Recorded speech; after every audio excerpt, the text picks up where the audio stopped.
Hello students. तो आज class 12th के लिए हम डिस्कस करेंगे सेल्फ इंडक्शन क्या होता है। ठीक है, तो आज हम देखेंगे कि सेल्फ इंडक्शन क्या होता है। ठीक है, तो देखिए Self induction is the property of the coil by virtue of which it opposes the growth or decay of currents flowing through it। तो सेल्फ इंडक्शन का ये मतलब होता है कि अगर हमारे पास एक सर्किट है, अगर हमारे पास एक कॉइल है, तो उस कॉइल में जो करंट फ्लो हो रही होती है, self induction is the property of the coil by virtue of which opposes the growth और decay of currents flowing through it. इसका मतलब सेल्फ इंडक्शन का ये मतलब होता है कि सेल्फ इंडक्शन किसी भी कॉइल की एक ऐसी प्रॉपर्टी होती है। ठीक है, सेल्फ इंडक्शन किसी भी कॉइल की एक विशेषता, एक प्रॉपर्टी होती है कि उसमें जो करंट्स फ्लो हो रही होती हैं तो वो उस करंट के डिके या ग्रोथ को अपोज करता है। ठीक है, तो self induction is the property of the coil by virtue of which it opposes the growth और decay of currents flowing through it. इसका मतलब यह है कि किसी भी कॉइल की एक प्रॉपर्टी होती है, उसकी एक विशेषता होती है कि जब उस कॉइल में कोई करंट फ्लो हो रही होती है तो वो उसके ग्रोथ या डिके को अपोज करता है। ठीक है, तो सबसे पहले हम कंसीडर करते हैं हमारे पास एक कॉइल है और इस कॉइल के जो दो एंड्स होंगे हम किसके साथ कनेक्ट करेंगे, एक बैटरी के साथ और एक की के साथ। ठीक है, when the key is of, देखिए जब हम की को बंद रखेंगे, ऑफ रखेंगे, तो इस सर्किट में कोई भी करंट फ्लो नहीं होगी।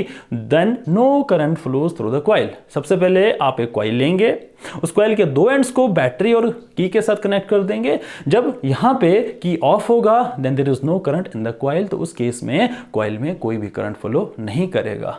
उसके बाद when we switch on the key, जब आप इस की को ऑन करेंगे तो उसके बाद then there is growth of current from 0 to maximum. जब आप की को ऑन करेंगे तो इस कॉइल के अंदर जो करंट है उसकी ग्रोथ होगी, कहां से, 0 से मैक्सिमम। तो उस केस में हेंस, तो उस केस में यहां पर जो मैग्नेटिक फील्ड होगा या जो मैग्नेटिक फ्लक्स होगा जो कि लिंक्ड होगा इस कॉइल के साथ, वो भी बढ़ेगा, कहां से, 0 से मैक्सिमम। तो उस केस में क्या होगा, तो उस केस में इस कॉइल में क्या होगा, एक इंड्यूस्ड ईएमएफ प्रोड्यूस्ड होगा।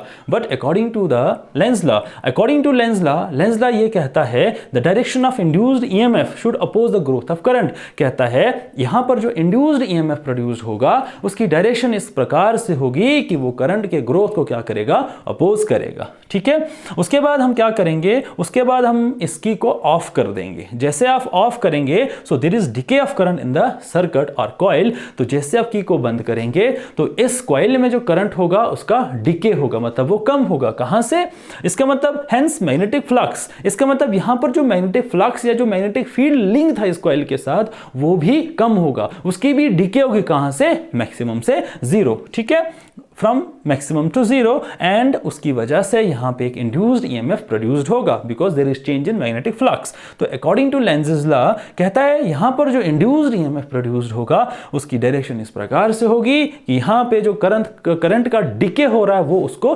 अपोज करेगा। ठीक है, और साथ में जो एसआई यूनिट होता है कोएफिशिएंट ऑफ सेल्फ इंडक्शन का, वो हेनरी होता है। Thank you.